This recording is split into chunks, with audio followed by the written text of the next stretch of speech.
Manipur thokliba Irangsina Maram Oiraga, depression amadi psychological gamari Leinaba laina-laiwong kaya Hengatlamgani haibase, Maki Thazabani haina JNIMS ki Director Dr Laishram Deben phongdorakli. Wafam asing as Indian Psychiatric Society Manipur State Branch samasong JNIMS ki Department of Psychiatry na Sinduna Institute asige conference called the Never Too Early, Never Too Late haiba team gi makada pangthokiba World Alzheimer Day lisingani kulumdoi gi thoramda Dr L Deben phongdokibane. JNIMS ki Medical Superintendent Dr Laishram Hanagi Session Judge A. Nutanashwari amadi JNIMS ki Department of Psychiatry ki HOD Dr K. Santibalayawna pangthokiba thoramaduda Dr L Deben hai World Alzheimer Day gi maruoiba pandamdi laina asigi matangda miyamda paksana khanganba dune masigi damak media amadi tongan ba pambai sizinaduna Alzheimer ki matangda paksana khanganba mathau tai kanagumba singi yumda Alzheimer naba yaurabadi madulo sinbigano laina asilayeng bada chada chama phanba ngamdrabasu anaba sing ningthina loina biba yamna mathau tai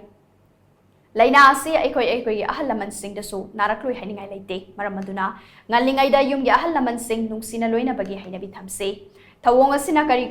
karigumba yum gi ahal laman sing naba yaroklabasu sathi ba phiba mama oidana ba hona bada achawo mating oigani haina Dr Deben makata na phongdoki World Alzheimer Day haidana sinbirasi amaru ibama masaida tasengna koina khangnagada wafam di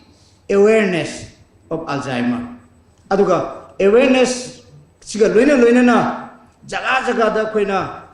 tammeraga haireraga in the form of so akoigi ngasi lebre media gi through da aduga loina na poster campaign aduga akoigi arabra lamda miwi kodingmakta siojos kaya da koina What is Alzheimer haiba amsung tawgadaba tawridaba mayam se masi khangminaji haibagi program je khoi issue je spread tongna badumba khoi observe tawu makhal amani oirangadaina thamjage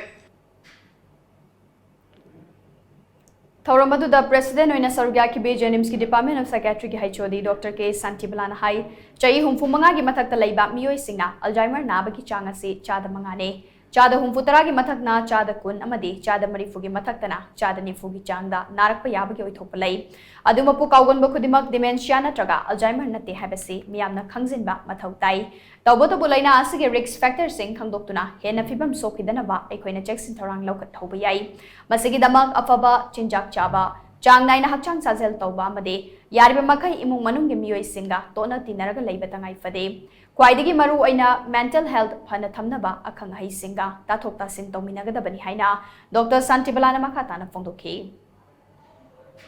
ahan orpa khudingmak dementia naba natte kaw khudingmak dementia natte depression leragasu thabak yam silagasu thabak yam puragasu kawgan ba sidi loin tawi khutta paiba pot thi nanga sai loin haina kre aduna ngallingaida aduna is not too early or neither too late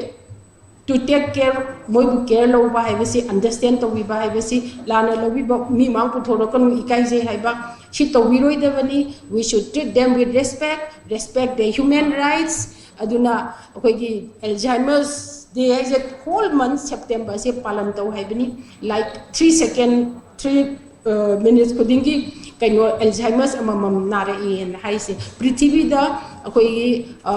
India ki 90 lakhs ni hai prithvi ki 2050 da di